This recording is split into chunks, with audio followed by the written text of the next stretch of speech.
Eu nunca pensei que um livro de mais de 1000 anos, escondido entre as areias do Egito e os corredores silenciosos da Biblioteca de Alexandria, pudesse mudar a forma como eu lido com o dinheiro. Mas foi exatamente isso que aconteceu. Não foi num curso caro. Não foi assistindo gurus no Instagram. Foi quando eu descobri as 7 leis herméticas. Essa história começa numa madrugada. Eu estava quebrado, emocionalmente e financeiramente. Dívidas, cartão estourado, um projeto que não dava certo e uma sensação sufocante de que eu estava sempre correndo atrás do próprio rabo. E foi num desses momentos de desespero silencioso, entre um café requentado e a luz azul do notebook, que eu encontrei um PDF mal formatado com o título O Caibalion. Na época, eu nem sabia pronunciar essa palavra direito, mas aquilo ali tinha algo. Um peso, uma estranheza magnética. Comecei a ler, e cada parágrafo parecia uma cutucada no peito. Como se alguém tivesse escrito aquilo só para mim. O todo é mente, o universo é mental. Essa foi a primeira frase que me derrubou. Eu relia, tentava entender. Aos poucos, uma ficha caiu. Se o universo é mental, então o dinheiro também é. Se tudo é uma manifestação da mente, então a minha vida financeira é reflexo direto do meu estado interno. Aquilo foi desconcertante, porque pela primeira vez eu não podia mais culpar o governo, a inflação ou o chefe. Eu era a origem. E isso era aterrorizante e libertador ao mesmo tempo. Nos dias seguintes, mergulhei nas 7 leis herméticas como quem encontra um mapa antigo. E quanto mais eu estudava, mais percebia que cada uma daquelas leis podia ser aplicada diretamente no meu cotidiano financeiro. Não como mágica, mas como lógica profunda, quase científica. A primeira lei, mentalismo. Eu comecei a observar como eu pensava sobre dinheiro. E não demorou para perceber que minha mente era um campo minado. Crenças como dinheiro é sujo, quem enriquece trapaceia, ou eu nunca vou conseguir, estavam ali, escondidas, sabotando cada decisão. A primeira mudança não foi abrir uma conta nova, foi abrir espaço na cabeça. Eu escrevi cada crença, questionei, substituí. Comecei a dizer para mim mesmo: dinheiro é energia em movimento, e eu sei como movimentar. A segunda lei, correspondência. Assim como é em cima, é embaixo. Assim como é dentro, é fora. Foi nesse ponto que tudo se encaixou. A minha desorganização externa, gavetas bagunçadas, contas vencidas, projetos inacabados, era o espelho da bagunça interna. Então eu fiz uma coisa que parecia boba. Organizei minha mesa, e depois meu e-mail, e depois meus arquivos financeiros. E ao fazer isso comecei a perceber um padrão. Toda vez que eu arrumava o externo, clareava por dentro. E vice-versa. O dinheiro começou a fluir de formas inesperadas. Freelas esquecidos apareceram. Pessoas me recomendaram. E não foi coincidência, foi correspondência. A terceira lei, vibração. Aqui eu apanhei um pouco. Porque vibrar em abundância quando você está com o nome sujo exige um tipo de fé que não se ensina na escola.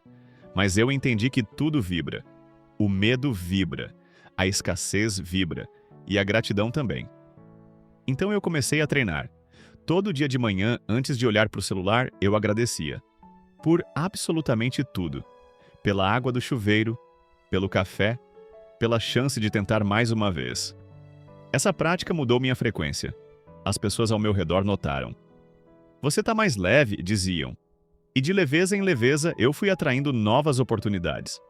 Pequenas no início, mas reais. A quarta lei. Polaridade. Essa me fez enxergar o dinheiro como um termômetro. Rico e pobre, sucesso e fracasso, tudo são extremos da mesma coisa. Eu entendi que não existe um salto entre a pobreza e a riqueza. Existe uma linha, e você pode andar por ela. A cada escolha, a cada decisão, você se move um grau para o lado da prosperidade ou da escassez. Então eu parei de esperar por mudanças drásticas e comecei a mudar 1% por dia. Um livro novo, um hábito novo, um cliente atendido com mais excelência, e isso somado virou um movimento. A quinta lei: ritmo. O universo pulsa, e a vida financeira também. Tem época de plantar e de colher, de ganhar e de perder. Essa lei me fez parar de entrar em pânico quando as coisas desaceleravam e parar de gastar tudo quando aceleravam. Eu criei um fundo de emergência. Eu aprendi a respeitar os ciclos. Quando a maré baixava, eu estudava. Me preparava. E quando subia, eu surfava com mais consciência. Essa sabedoria me salvou de repetir os mesmos erros. A sexta lei: causa e efeito. Essa é brutal, porque ela não aceita desculpas. Você colhe o que planta. Sempre. E se não colheu ainda, é porque a semente ainda está brotando. Ou foi plantada no solo errado. Eu olhei para minha vida e parei de me vitimizar. Em vez de perguntar por que isso aconteceu comigo, comecei a perguntar: qual foi a causa que eu gerei? Isso mudou tudo. Passei a planejar melhor, a fazer planilhas, a estudar mais sobre investimentos e a tomar decisões mais conscientes. Cada centavo passou a ter um propósito. E então vem a sétima: gênero. Toda criação precisa da energia masculina e feminina, o fazer e o sentir, a ação e a intuição. E na minha vida financeira eu estava vivendo num desequilíbrio. Muita ação, pouca escuta. Ou às vezes o contrário. Essa lei me ensinou que a prosperidade nasce do equilíbrio.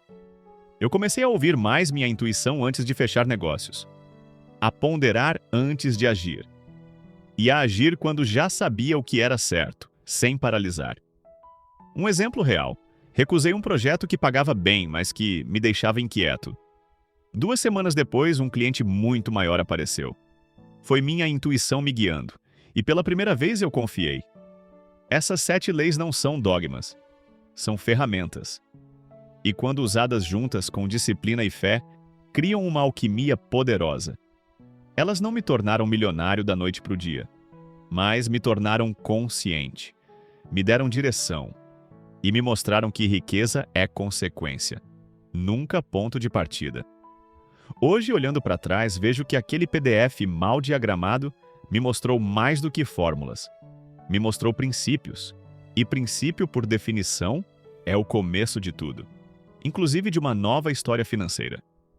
Se você chegou até aqui, talvez esteja no mesmo lugar onde eu estava, buscando respostas, tentando entender por que o dinheiro sempre escapa entre os dedos. Talvez você já tenha lido de tudo, tentado de tudo, e talvez, só talvez, o que você precise agora não é de mais uma planilha, mas de um novo paradigma. As 7 leis herméticas são como lentes. Elas não mudam o que existe. Elas mudam como você enxerga. E quando você muda o jeito de ver, muda o jeito de viver. E isso transforma tudo. Então o que eu te proponho é simples. Escolha uma dessas leis, só uma, e aplique no seu dia, na prática. Agora, observe o que acontece, anote, reflita, e amanhã escolha outra. Faça disso um experimento, como eu fiz. Porque no final das contas o segredo nunca esteve nos números. Sempre esteve na consciência por trás deles. E se você muda a consciência, o resto acompanha. Sempre. E se tem uma coisa que eu aprendi nessa jornada, é que a verdadeira transformação começa dentro. Não importa de onde você veio, quanto você tem na conta ou quantas vezes já tentou e falhou. Quando você muda a sua vibração, o universo responde. Você não está sozinho. Existem leis maiores operando o tempo todo, esperando apenas que você desperte para elas. Então, se essa história te tocou, se alguma dessas leis fez sentido para você, esse é o seu sinal. O próximo passo é seu.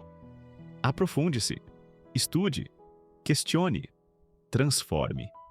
Acesse agora mesmo o nosso site leishermeticas.br e descubra como aplicar esses princípios de forma prática, real e transformadora na sua vida. Porque conhecimento sem ação é apenas informação. Mas quando você age com consciência, você cria magia.